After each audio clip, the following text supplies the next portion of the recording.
Así es, comenzamos amigos cara a cara, les agradecemos su sintonía, por supuesto en medio de una situación bastante movida, más movida que Maraca de Brujo en el Congreso para variar, muchas noticias para comentar, pero vamos a comenzar con esta nueva moción de vacancia que se está presentando para vacar, valga la redundancia, el presidente de la República. Entramos pues a un segundo intento. Es una moción de vacancia que ya le he podido leer toda, básicamente elimina, o nunca estuvo en realidad en la anterior, pero se habló pues que esa era la razón principal, el tema del indulto de Alberto Fujimori, no existe. En realidad se toma la primera moción de vacancia y se añaden cuatro argumentos que son en realidad reportajes periodísticos. Diría el más, digamos, serio, probablemente, sean las dos visitas que Gerardo Sepúlveda, ex socio del presidente de la República chileno, que acaba de declarar ayer largamente al fiscal Hamilton Castro desde Santiago de Chile, ¿no? Las dos visitas que realiza Sepúlveda cuando Kuczynski es presidente del Consejo de Ministros. Eso es, yo diría, lo más relevante. Vamos a tratar de ir comentando a lo largo de esta media hora, pero bueno, evidentemente la presentación de esta moción de vacancia ha motivado también el hecho que las bancadas vayan también decidiendo y definiendo su posición. Una de ellas es la bancada de APP, donde pues el congresista César Villanueva ha sido pues un promotor de esta segunda moción de vacancia, pero no sabemos si es que esa posición es compartida por el resto de este grupo parlamentario. Nosotros estamos en contacto ahora mismo en el Congreso con la congresista Marisol Espinosa. Congresista, le damos la bienvenida, le agradecemos por este contacto y tenemos entendido que su bancada se ha reunido para definir una posición. ¿Ha salido humo blanco o humo de algún color después de este encuentro? ¿Cómo está? Buenas noches. Muy buenas noches, Enrique. Un saludo especial, felicitándote por esta segunda edición de tu nuevo programa. Gracias. Muchos éxitos y definitivamente el día, como usted señala, el día de hoy nos hemos reunido como bancada para analizar analizar las propuestas que se debatirán el jueves, como la ampliación del decreto de urgencia 003 a través de un nuevo proyecto de ley, el 2048. Pero adicionalmente hemos recibido ya textualmente la propuesta de este segundo pedido de vacancia contra el presidente Pedro Pablo Kuczynski. ¿Han decidido si la van a apoyar o no? Creo yo que ya está la firma del congresista Villanueva, por ejemplo, me parece en la moción está la firma, de vacancia. Creo que del congresista Villanueva. Nosotros antes de esta firma no habíamos tomado ninguna decisión como bancada, por lo tanto los congresistas no tienen mandato imperativo, él ha podido firmar esta moción, pero a partir de ahora nosotros nos declaramos en sesión permanente y vamos a evaluar básicamente cuál va a ser la posición, no solo de la bancada de Alianza para el Progreso, nos reuniremos con el presidente del partido y también con el presidente del partido, César Acuña, y tomaremos una decisión como partido. Ahora, para terminar, congresista, agradeciéndole otra vez esta intervención. Esta nueva moción, usted me dice el jueves se va a discutir y se está diciendo que ya se va a discutir en el Congreso y demás. ¿Cuál es la ruta que se tendría que tomar con una moción como esta? Se presenta, entiendo yo el trascendido ahí que son 23 firmas, o sea, estarían faltando 3 firmas más, ¿no?, para poder presentarla. Y luego, ¿qué ocurre? ¿Va a ser un tema express como el de la vez pasada o podemos esperar un proceso más dilatado? Yo creo, en principio, que ya deben de tener las 26 firmas porque han estado recogiéndolo a lo largo de este tiempo. Una vez que se presente, supongo que se abre la legislatura, será presentada. ¿Cuál es la ruta o el camino a seguir? Presentada la moción, el presidente va a tener que dar cuenta de esta moción presentada y posteriormente admitir a debate en otra sesión. En el anterior convocatoria para una vacancia intentaron hacerlo todo el mismo día, ¿no? Espero que ahora prime más la cordura y se haga respetando los plazos establecidos en el reglamento del Congreso. Muchas gracias, congresista Marisol Espinosa. Ya la tendremos aquí, ¿no?, en nuestros estudios. Bueno, estamos evidentemente muy interesados en lo que vaya a pasar con esta moción del orden del día, se ha tomado otra decisión muy importante, finalmente, que es la aprobación pues, de la ley que en realidad reemplaza al controversial decreto 003, que se supone es para garantizar que, vamos a decirlo así, no es una ley con nombre propio, pero en la práctica más o menos lo es, para que Odebrecht pueda salir del país, vender sus activos, garantizar no la cadena de pagos, que es lo que no ha funcionado con el 003, pero hay muchas modificaciones, muchas preocupaciones al respecto de esto. Vamos a, después de ver este informe que nos cuenta a grandes rasgos qué cosa es lo que se ha aprobado, a conversar con el congresista Jorge del Castillo. Adelante.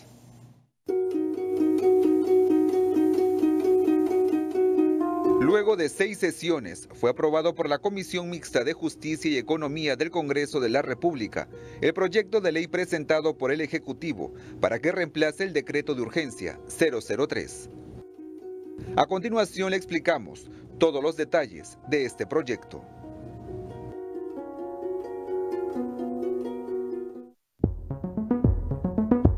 Con esta nueva medida, se busca que las obras públicas no se detengan. 252 proyectos que están siendo ejecutados por alguna de las empresas que hoy día están siendo investigadas por la Fiscalía. Estas obras involucran inversiones por más de 30.000 millones de soles. Además, se quiere proteger más de 53.000 empleos de las empresas más grandes, también 11.000 millones de soles en deudas del sistema financiero. En la propuesta del gobierno, del MEF que mandó al Congreso, se establecían 3 tipos de empresas. El primer tipo de empresa eran las empresas que ya reconocían, voluntariamente decían, yo he hecho actos de corrupción. O el Poder Judicial ya le decía, tú has hecho actos de corrupción. En ese estado está solamente una empresa, que es Odebrecht. Esas empresas no pueden ya operar en el Perú. Existen otras 2 que pueden continuar con sus funciones, pero con restricciones y supervisión del Estado, como las empresas consorciadas que están siendo investigadas y aquellas que voluntariamente se ofrecen en colaboración eficaz. Otro de los objetivos es asegurar el pago de la reparación civil, garantizar la continuidad de los proyectos de inversión y la colaboración eficaz.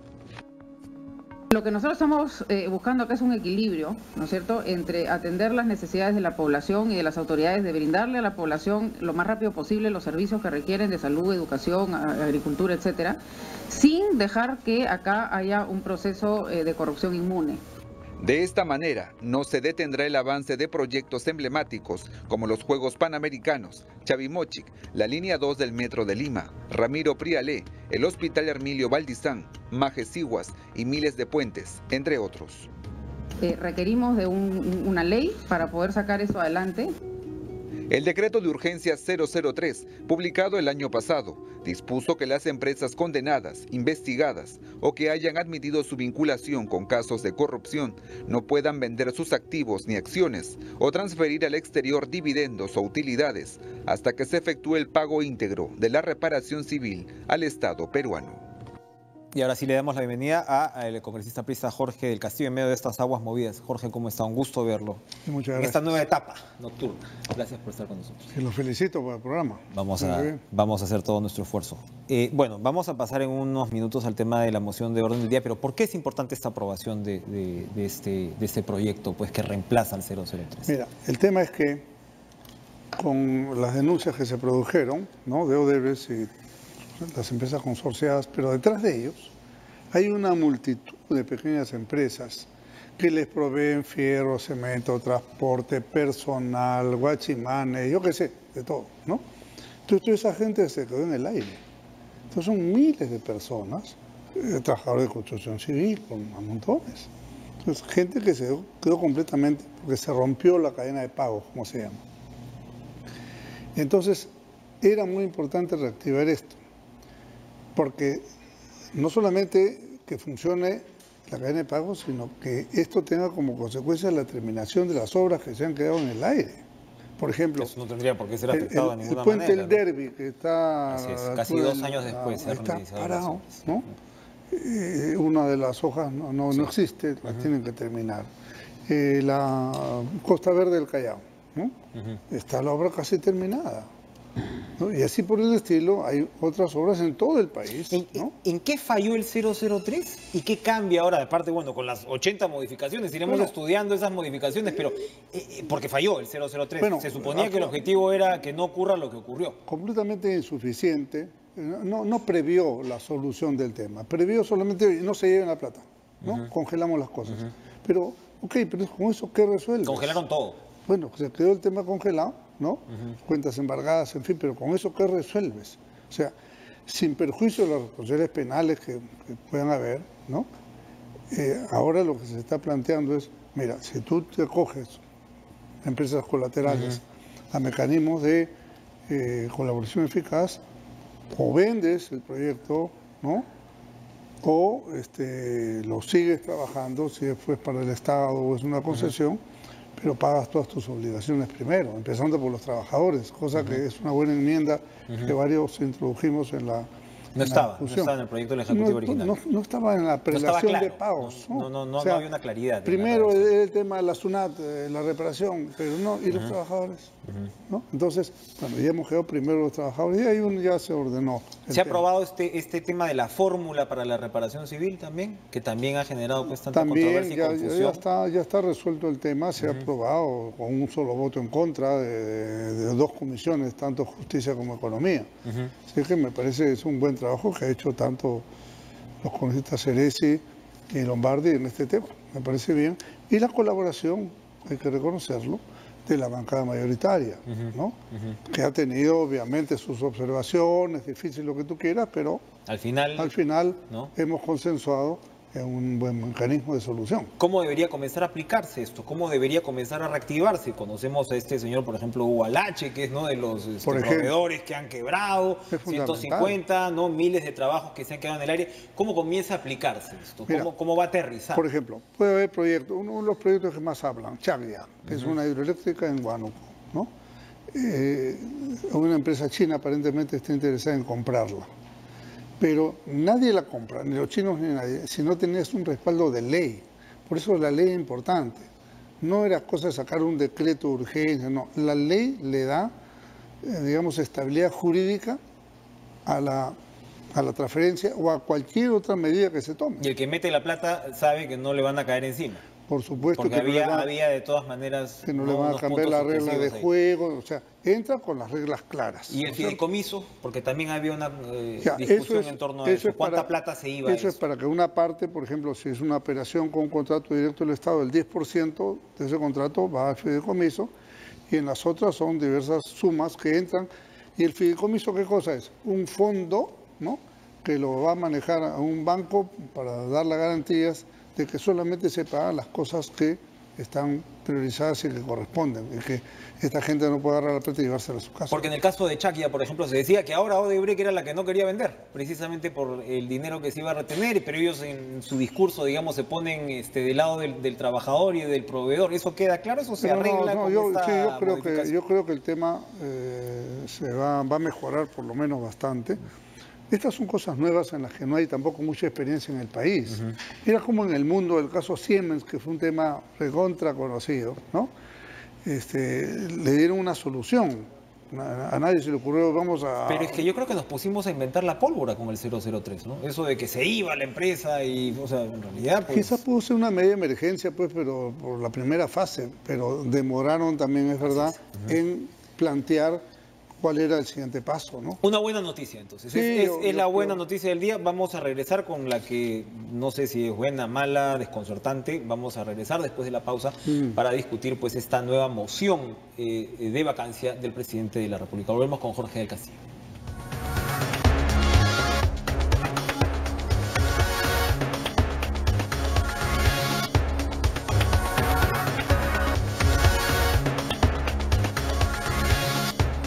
Cara, recién me estoy acostumbrando, ¿no? A ver el nombre del programa. Mientras no sea cara dura, creo que nos va a ir bien. Jorge del Castillo. La nueva moción de vacancia contra el presidente Kuczynski. Como le decía, la he leído completa, usted la ha estado repasando un poquito. Y a mí lo que me ha sorprendido primero es que el indulto no aparece. Desapareció del horizonte. El indulto no existe. Que era, yo entiendo, la motivación inicial, ¿no? Absolutamente. Fue la segunda moción, porque esta es la tercera. Exacto, hay una segunda moción que no hemos conocido todo el texto donde no que estaba salió el en tema, enero y ¿no? parece que de ahí hubo un conversado y retiraron el tema. Que lo presentó el Frente Amplio. El Frente ¿no? Amplio, así es. Y con el entusiasmo de Nuevo Perú, además. Entonces eso ha desaparecido. Y lo que se añade es qué importantes somos los periodistas. Se añaden 4 artículos o 4 reportajes, entre reportajes y artículos, ¿no? En el cual, bueno, se destaca pues el tema del cuarto poder y las visitas de Sepúlveda, que son 2 visitas de Sepúlveda, mientras Kuczynski fue presidente del Consejo de Ministros. ¿Qué le dice esto? ¿Tiene futuro esta moción? A ver, en primer lugar, yo creo que la situación del señor Kuczynski es comprometida. Tampoco Hay un no es conflicto de intereses y una puerta giratoria evidente. Evidentemente tiene un problema grave, ¿no? Pero ese problema grave tiene que, digamos, ponerse en evidencia en una investigación que tenga conclusiones. No lo que salió un domingo en un programa dominical, por más respetable que sea, ¿no? Ni las intenciones. Ayer acaba de declarar por 13 horas su ex socio, precisamente un fiscal, ¿no? Entonces, se presume que, bueno, de hecho, esa investigación tiene que llegar a una conclusión. Si llegara a una conclusión, ¿no? Por lo menos, ok, ya tendremos un primer paso, que todavía no es la definitiva, ¿no? La definitiva la dará un juez. Tampoco no la definitiva, sino y en la vía judicial puede tomar otro cariz. Pero mientras ese proceso no esté terminado, hay que ser bien objetivo. Una cosa es, yo le tengo bronca, este señor es así, este es asá, nos estamos hundiendo, lo que sea. Y otra cosa es ser objetivo y serio en la apreciación de las cosas. Entonces, uno puede tener un criterio determinado, pero cuando tú ya tomas una decisión de declarar incapaz moral permanente a una persona, tú tienes que tener los fundamentos suficientes. Vamos a regresar a las motivaciones, pero vamos a ver la calculadora un poquito. Tenemos aquí, a ver, sí, tenemos el cuadro, son 26 para presentar la moción, ¿no? O sea, esto es facilito, digamos. O sea, no es tan facilito porque le falta 3. Le falta 3, claro. Eso quiere decir que Fuerza Popular todavía no se decide también, porque no hay votos ahí de Fuerza Popular. Y son 87, como recordamos, votos los necesarios, o sea, 2/3 partes, sí, ¿no? Para vacar al presidente de la República. Estas son las bancadas tal como están ahora. Entonces, aquí lo interesante es, está los 12 votos de Kenji Fujimori, ¿no? Y Fuerza Popular, que eran 73, ahora son 59. Ahí evidentemente, bueno, ahí picarán de cada, ¿no? Hay indignación con Kuczynski en algunos, ¿no? Predios de Acción Popular, incluso Mauricio Mulder, ¿no? Alguien como el señor Villanueva, lo comentábamos con Marisol Espinosa, ha sido un promotor, ¿no? Directo, mientras que su bancada no lo es tanto, ¿no? En el APP ya sabemos la izquierda por dónde ir, por dónde va a ir. Quintanilla no ha firmado. No ha firmado la moción hasta ahora. Está de viaje. Ah, bueno, entonces eso quiere decir que de repente sí la firma. Pero ahí evidentemente nos imaginamos que Keiko está con su calculadora, ¿no? Porque ayer se le fue otro más. O sea, claro. Ahí ella entraña un riesgo para ella. Alto riesgo, altísimo riesgo, porque vamos a suponer 59 votos. Ponle los 10 de Nuevo Perú, 69 más la otra izquierda, 79. Te faltan 8. 79, ¿no? Te faltan 8 que puedes picar, pero se te pueden ir también otros más. Te faltan 9, no 8, sino 9. Entonces, pero si se le desgajan 2, 3 más, ya tienes un problema. Exacto. ¿No es cierto? Entonces, puede terminar perdiendo la votación, ¿no? Y perdiendo más congresistas. Eso lo comentamos hace varias semanas y se ha ido, y más aún luego de que ya se ha formalizado la división, ¿no? En fin, es una situación muy complicada para ellos, ¿no? Al margen de todo el mal ambiente que rodea todo. ¿Está obligada Keiko Fujimori a ir con la vacancia? ¿Tendría una salida para no quedar, digamos, humillada políticamente al retroceder? Otros elementos que hay que tomar. Estamos hablando del aquí y ahora, ¿no? Sí, porque como usted dice, si después hay nuevas pruebas, ya se verá, pero sí. en este momento. Sí. Pero en este momento también hay un entorno que hay que tomar en cuenta, ¿no es cierto? El presidente se está yendo a Chile este fin de semana a la transmisión de mando. El Senado chileno ha tenido la gentileza de invitar una delegación de nuestro Congreso. ¿Va a ir usted? Va a ir Luz Salgado, Juan Cheput y yo, ¿no? Y no vamos en el avión presidencial, por si acaso. Me imagino. ¿Ya? Entonces es un compromiso internacional de atender inmediato. De ahí viene la Cumbre de las Américas. Yo ayer escuché al señor Salaverry decir cuidado que en la Cumbre de las Américas terminamos descabezando al gobierno en la víspera, eso no es bueno. Me parece una buena reflexión, ¿no? Entonces, pero hay que tomarla en cuenta. Porque a ver cómo quedamos nosotros, en qué opereta terminamos si el presidente lo vacan, yo qué sé, una semana antes, ¿no? Pocos días antes de la Cumbre de las Américas, ¿cómo es esto? ¿No? ¿Cómo dejar entonces, porque digamos es una preocupación central y lo hemos conversado antes, cómo hacer, pero otra vez pues entramos a lo mismo, cómo hacer para que el país no se vaya al diablo y al mismo tiempo, bueno, se investigue lo que se tenga que investigar? Las famosas cuerdas separadas no pueden aplicar acá. La clase política no le puede dar al país una señal de madurez y decirle, bueno, miren, esto es lo que vamos a hacer. Mira, yo creo que la aprobación del proyecto de ley hoy, del 003, es una buena señal. Una buena señal. Yo creo que con madurez se ha llegado a un texto concordado, que podrá perfeccionarse en el futuro, en el camino, no tengo ninguna duda. Saltarán errores, se corregirán.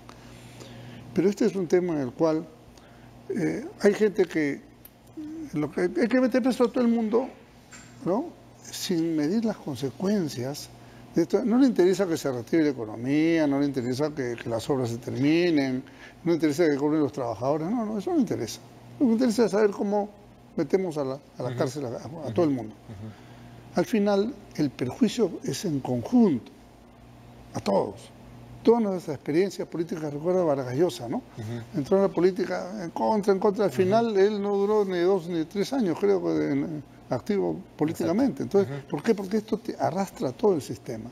Eso es lo que hay que comprender y entender. Y dejó a Fujimori también. Y dejó a Fujimori sí, de paso. Y él otros dirán que también el primer gobierno aprista también lo dejó, pero bueno. Ok, o sea, pero es una cosa tras otra, ¿no es cierto? Así es. Una cosa tras Todos otra. pagamos la factura. En la cual lo que hay que más bien es tener una muestra de madurez.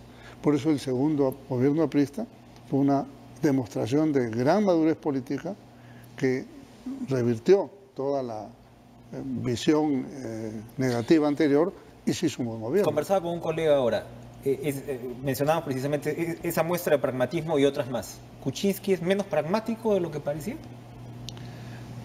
Mira, yo creo que él sabe ser elástico, tiene la suficiente experiencia como para manejarse, pero lo que pasa es que no ha hecho política, no ha tenido, digamos, buenos consejeros, se ha confundido en sus declaraciones, todo este entorno negativo en que a él lo ha involucrado y él no ha sido, creo, lo suficientemente claro desde el principio. Con la gente explicando. En fin. Porque acá el tema de fondo finalmente es, bueno, si el presidente de la República actual favoreció a Odebrecht a cambio de los contratos paraguayos. De eso estamos hablando, sí, ¿no? Sí. Porque si no ya comenzamos a entrar en una serie de abstracciones. Conflicto de intereses yo creo que hay y eso es definitivo. No sé si un conflicto de intereses cualquiera va a justificar una vacancia presidencial, probablemente no, pero acá estaríamos hablando pues de haber favorecido directamente a la empresa. Ahí eso hay que comprobarlo, digo yo. Sí, claro, tiene que haber conclusiones objetivas, no el juicio de tus enemigos políticos.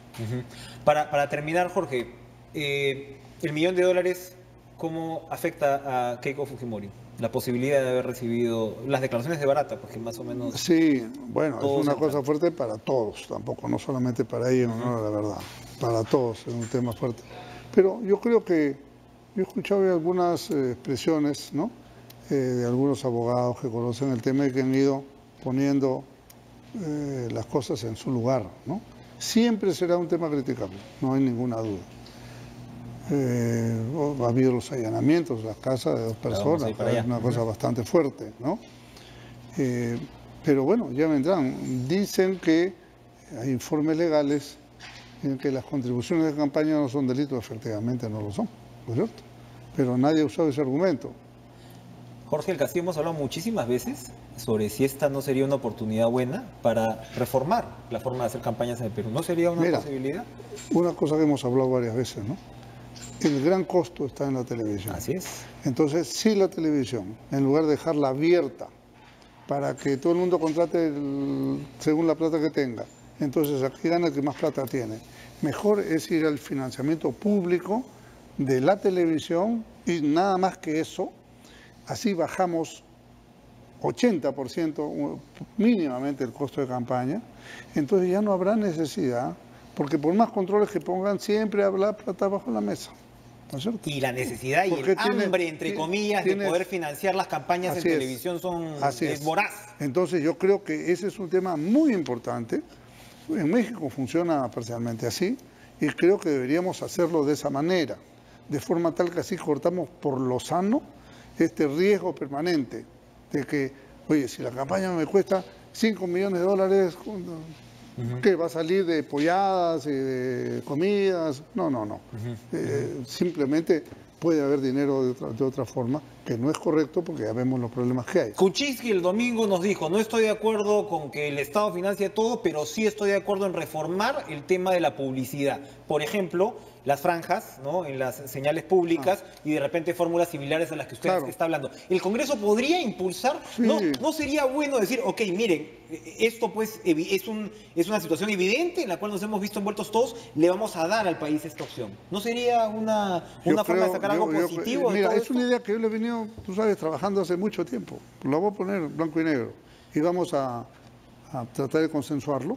Creo que es una cosa importante para cortar por lo sano. Y la franja electoral no tiene pues la franja de 5 minutos pesada que todo el mundo cambie de canal. Eso se puede hacer 5 minutos en campaña por partido, pero distribuido en spots de televisión. Entonces tienes 10 spots al día, ¿no?, de 30 segundos, suficiente para una campaña. Y por eso pues muchas veces no se dice que el fondo de la situación está en la tele, ¿no? Evidentemente a la tele privada, vamos a decirlo así, comercial, no le conviene que se llegue a ese punto de la discusión y probablemente lo lógico y lo correcto sería llegar a ese punto de la discusión. Usted ha hablado de México, a mí me impresionaron los cambios que se han dado allá y han sido fundamentales y cómo ha cambiado pues de manera impresionante toda esa parte. Vamos a esperar a Jorge del Castillo su propuesta, vamos a estar muy interesados porque realmente creo que el país merece, ¿no?, dar la vuelta y que el escándalo llegue pues algo bueno. Gracias Jorge del Castillo por acompañarnos. Encantadísimo. Esta noche nosotros en los informativos de TV Perú en cualquier momento vamos a volver a la casa de Jaime Yoshiyama, donde continúa pues este allanamiento, porque cuando hablamos de estas diligencias hablamos de horas y horas. Ayer Gerardo Sepúlveda estuvo 13 horas y en este allanamiento vamos desde temprano con el fiscal José Domingo Pérez. Gracias otra vez Jorge del Castillo por acompañarnos en esta edición de Cara a Cara y nos reencontramos, amigos, mañana a las 9 de la noche a partir de ahora, todos los días.